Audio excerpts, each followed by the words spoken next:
Before I start this week's story, I want to say a massive thanks to Let's Read for giving me the opportunity to narrate on his channel. The creepy video I just did called 8 True Scary Road Trip Horror Stories has just crashed the 54,000 views mark.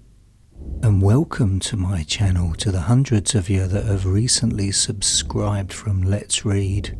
Just remember now I've scuttled into your skulls, I'll never leave. Now prepare yourselves. The Google Maps killer has returned and he's coming to your school reunion.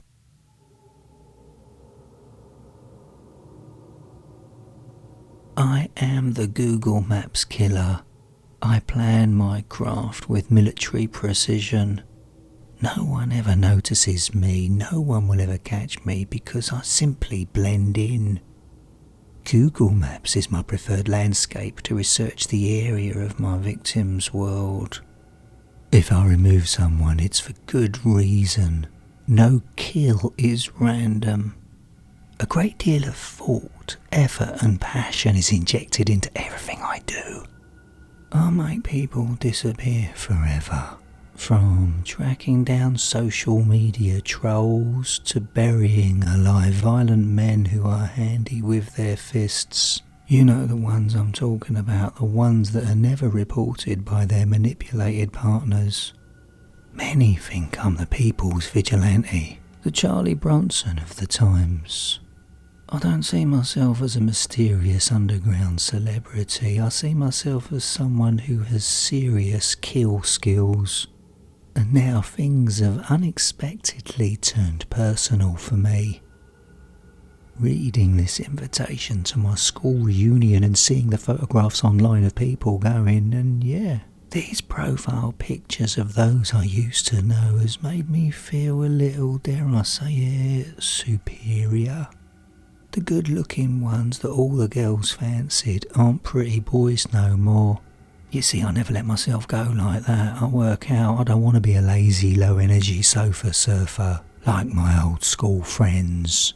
Friends is the wrong word. Looking at these pictures, the uncomfortable, dormant memories have flooded back. I'm back in the past, a younger, vulnerable version of me. I feel my face contorting in pain as my imagination takes me back in time. Then the truth hit me that in some ways I haven't really changed. At school I didn't fit in. As an adult I don't fit in. What is it about me that people just can't be bothered with embracing my company? The only difference is now as a grown-up, people around me are more tolerant, more polite. In the days at school, kids say what they think. Their social filters haven't fully developed.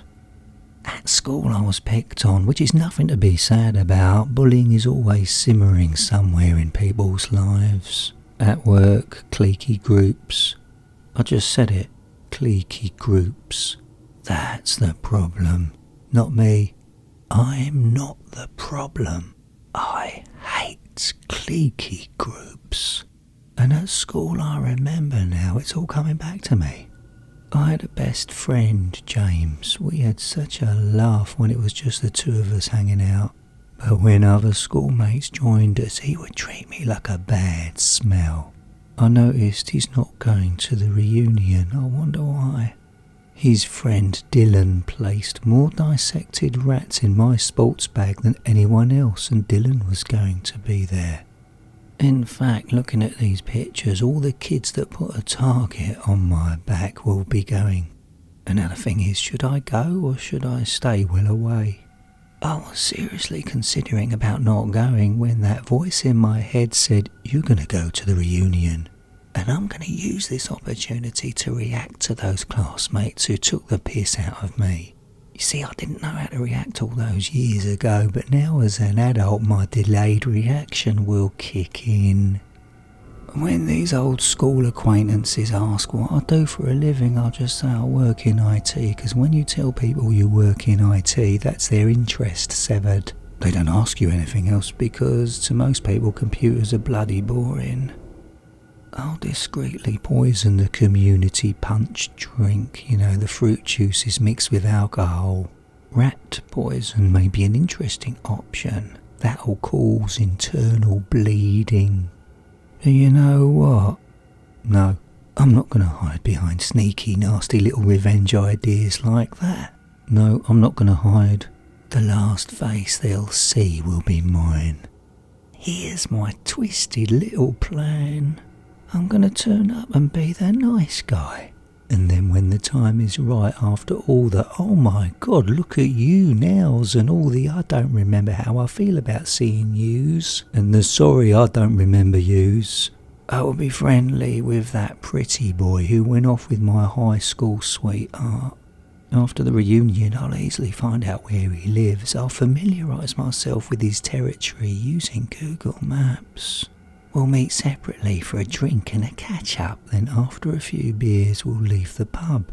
And when no one is around, I'll tell him that I should have punched his face in when I found out he was seeing my girlfriend behind my back. And after his reaction, which I'll expect will be a nervous laughter, I will repeatedly punch his head. Then once he collapses on the concrete pavement, I'll place his head and rest it gently to the curb.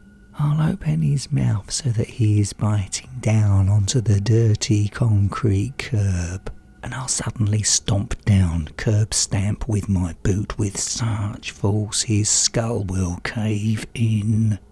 Then I'll leave him bleeding out on some badly lit streets. And if he happens to be married, I'll be the one comforting his devastated wife in that intimate way. So from the spirit world he can watch me and his wife loving together. And when I see that man who, when he was just a boy, placed so many dissected rats into my sports bag when my back was turned, I'll put on my most convincing "great to see you" face, and I'll track him down like I did with ex-pretty boy, and I'll tell him his funny dissected rat moments had a terrible effect on me. Even to this day I remember what he did like it happened 5 minutes ago. It's the dead rat smell that has never left my nostrils. And this guy deserves a cruel punishment. I'll spike his drink, then once he's passed out I'll make sure he gets home safely, and then I'll cut him open like that rat. I'll snip and cut his skin with a razor-sharp pair of scissors. No, not sharp. A rusty pair of blunt scissors. And by the time my human dissection is over, the effect of the drug I'm going to give him will have lost its sedative edge. Wake up and scream, rat boy. Oh, I remember that spiteful girl Maria, who danced with me at the school disco and teased me to follow her in the toilet. And that turned out to be a nasty, evil little trap, where she got a couple of the lads to kick the hell out of me. Well, I'm very happy to say she'll be at the reunion, and for her, I'm gonna come up with a very special ending for her. With nasty people, it's better to go after the one thing they care about the most. All I can tell you is that I can see online that Maria has a very pretty daughter. Oh yeah, I recognise this one. Her name was Natasha. I asked her for a cigarette once and she responded with something I have never forgotten. She said, "No, because I don't like you." She judged me without knowing anything about me. I was just a schoolboy. Well, I'm gonna give her a reason not to like me. I'll find out where she sleeps, and while she sleeps I'll inject her with a horse tranquilizer, a muscle relaxer and sedative, making it incredibly dangerous to her heart, brain and other organs of her body. And while she's out for their count, I'll use some burning cigarette butts to do something unpleasant. Oh, Chelsea's going. I remember you, Chelsea.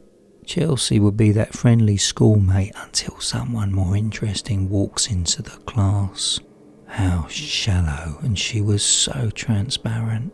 She's one of life's users. She was queen bee at school. Why everyone liked her, I have no idea. She had a face like a horse and she was actually quite boring.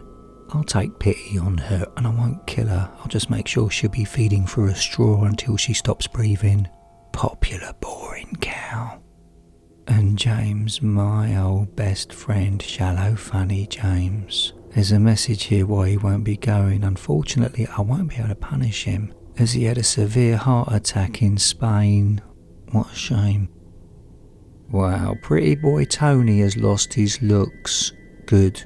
He was a little snake. He would tell the older kids at school that I wanted to fight them. So I'd be in that awkward position of defending myself and joking and acting like a school idiot.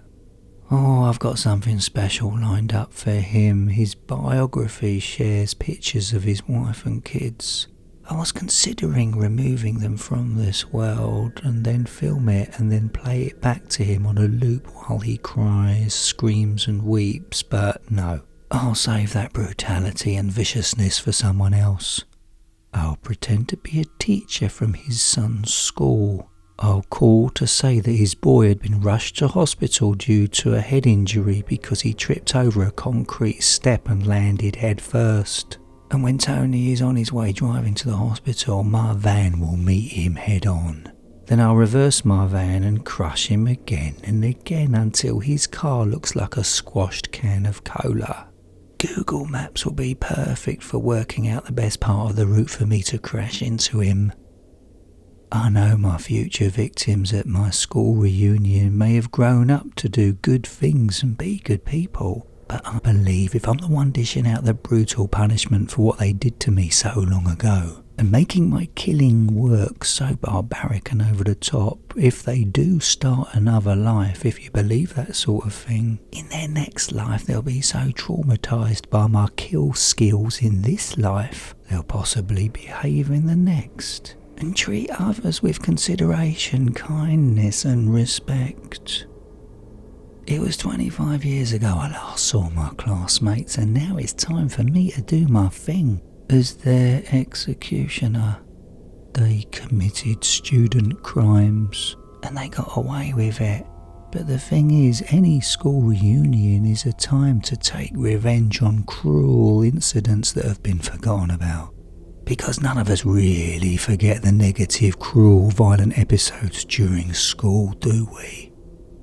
I'm going to go to the reunion, and everyone's gonna love me, and the once cruel ones from so long ago will fear me.